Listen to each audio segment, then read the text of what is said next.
तो pregnancy time में folic acid कब से लेना शुरू करना है, कब तक लेना है, कितने महीने तक लेना है, किस टाइम पर दिन में आपको लेना चाहिए, खाने से पहले लेना है, बाद में लेना है। और कभी-कभी ऐसा होता है ना कि प्रेगनेंसी टाइम में हम फॉलिक एसिड नहीं ले रहे होते हैं, तो उससे क्या असर आपके बच्चे पर या फिर आप पर पड़ सकता है। ये सारी चीजें आज इस वीडियो में हम जानने वाले हैं। तो अगर हम पहले बात करें कि फॉलिक एसिड आखिर होता क्या है, तो फॉलिक एसिड एक टाइप का विटामिन बी है। और ये जो विटामिन है ना, इससे आपकी बॉडी में कई तरह के जो सेल्स हैं वो बनते हैं, जैसे आरबीसीज वगैरह बनते हैं, जो कि आपके लिए भी और आपके होने वाले बच्चे दोनों के लिए ही जरूरी होते हैं। तो जब से आपने प्रेगनेंसी प्लान की है तब से लेकर जो प्रेगनेंसी की शुरुआत के 3 महीने होते हैं ना, इसमें मेनली आपको ये लेना ही चाहिए, क्योंकि यही वो टाइम होता है जिसमें बच्चे का ब्रेन बनता है, बच्चे की रीढ़ की हड्डी यानी स्पाइनल कॉर्ड वगैरह बनता है। पर हाँ, ऐसा नहीं है कि शुरुआत के 3 महीने के बाद आप बिल्कुल भी नहीं ले सकते हैं।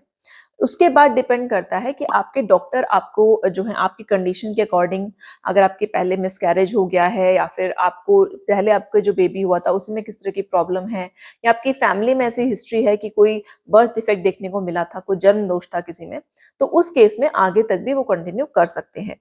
पर जब से आप प्रेगनेंसी प्लान कर रहे हो तब से लेकर शुरुआत के जो प्रेगनेंसी के 3 महीने होते हैं जब प्रेग्नेंट हो जाते हैं, इसमें फॉलिक एसिड लेना बहुत जरूरी है। इसके बाद जैसे आपके डॉक्टर बोलते हैं उसके हिसाब से आप आगे भी कंटिन्यू कर सकते हैं। तो देखिए, प्रेगनेंसी टाइम में अगर आप अच्छे से फॉलिक एसिड नहीं लेते हैं ना, तो कुछ चीजें आपके बच्चे के साथ हो सकती हैं जो कि सही नहीं है। तो सबसे वाली चीज होती है स्पाइना बाइफिडा। इसमें क्या होता है कि अगर प्रेगनेंसी में आपके बच्चे तक अच्छे अमाउंट में फॉलिक एसिड नहीं पहुंच रहा है, तो नसों से जुड़ी हुई एक बीमारी जो है बच्चे को हो जाती है। मैं सिंपल भाषा में आपको समझाऊंगी। इसका मतलब क्या होता है कि जैसे मान लीजिए स्पाइनल कॉर्ड है, ये जो हमारी रीढ़ की हड्डी होती है ना, इसके आसपास जो एक सुरक्षा की एक लेयर होनी चाहिए, जो एक परत होनी चाहिए, वो इस केस में नहीं होती है। तो बच्चे की रीढ़ की हड्डी के पास का जो एरिया है वो खाली रह जाता है, और इससे बच्चे को आगे जाकर जो है स्पाइनल कॉर्ड से जुड़ी हुई यानी रीढ़ की हड्डी से जुड़ी बीमारियां हो जाती हैं। तो ये बिल्कुल सही नहीं है। नंबर 2, बच्चे तक जब फॉलिक एसिड कम अमाउंट में पहुंचता है तो ऐसे में कई बार बच्चों का जो दिमागी विकास है, जो नॉर्मली होना चाहिए, उतना नहीं हो पाता है। दिमागी विकास अच्छे से नहीं होगा तो आप समझ सकते हैं कि बच्चा जो है नॉर्मल नहीं हो पाएगा। और इसकी वजह से आगे जाकर ऐसा भी देखा गया कि कई बच्चों की जो उम्र है वो भी कम रहती है, या फिर फॉलिक एसिड कम होने की वजह से बच्चों में ऑटिज्म भी होने के चांसेस रहते हैं। नेक्स्ट, अगर बच्चे तक फॉलिक एसिड सही से ना पहुंचे तो क्या होता है कि बच्चे का जो जन्म के टाइम पर वेट है वो कम रह जाता है, जो कि फिर आगे जिंदगी भर जो है बच्चे का वेट कम रहता है, बच्चा कमजोर रहता है। तो देखा आपने कि कितनी जरूरी है आपकी प्रेगनेंसी में ये फॉलिक एसिड। तो आपको अपने प्रेगनेंसी में फॉलिक एसिड जरूर लेना है। कई बार प्रेग्नेंट लेडीज जो है इस चीज को इग्नोर कर देती हैं। प्लीज इसको इग्नोर मत कीजिए। अगर आप अभी प्रेग्नेंट होने का सोच रहे हैं तो भी अभी से डॉक्टर से कंसल्ट करके लेना शुरू कर दीजिए। और अगर प्रेग्नेंट हैं तो भी आप फॉलिक एसिड ले रहे हैं नहीं, इस चीज पर जरूर ध्यान। अब नेक्स्ट चीज हमें ये समझनी है कि फॉलिक एसिड हमें लेना किस टाइम पे है। क्या हमें सुबह के टाइम लेना चाहिए, दोपहर, शाम, कब लेना चाहिए? तो देखिए, फॉलिक एसिड लेने का ऐसा कोई स्पेशल टाइम नहीं है कि सुबह लेना है या शाम लेना है।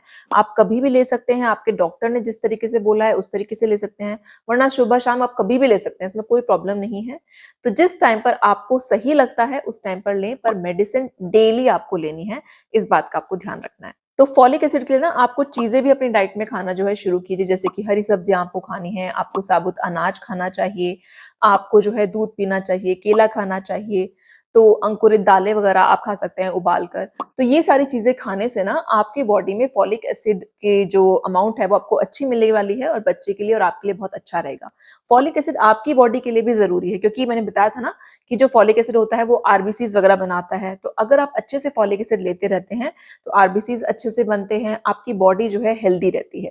अक्सर फॉलिक एसिड कम होने पर ना आपको अनीमिया के लक्षण दिखते हैं, जैसे खून की कमी बोलते हैं। तो ऐसे केस में आपको थकान होती है, आपको चिड़चिड़ापन होता है, आपकी जो स्किन है थोड़ी पीली पीली सी पड़ने लग जाती है, आपको सांस लेने में दिक्कत हो सकती है। इसके अलावा जो है आपके बालों का रंग कभी कभी आपको लग सकता है कि थोड़ा चेंज हो रहा है जैसे, और आपके जो मुंह है ना उसमें थोड़ा घाव देखने को मिल सकता है, या फिर जो आपकी टंग है, जीभ है, उसमें थोड़ा सा स्वेलिंग आपको दिख सकती है अगर आपकी बॉडी में फॉलिक एसिड की कमी है। तो देखा आपने प्रेगनेंसी टाइम में फॉलिक एसिड कितना जरूरी है आपके लिए भी और आपके होने वाले बच्चे के लिए भी।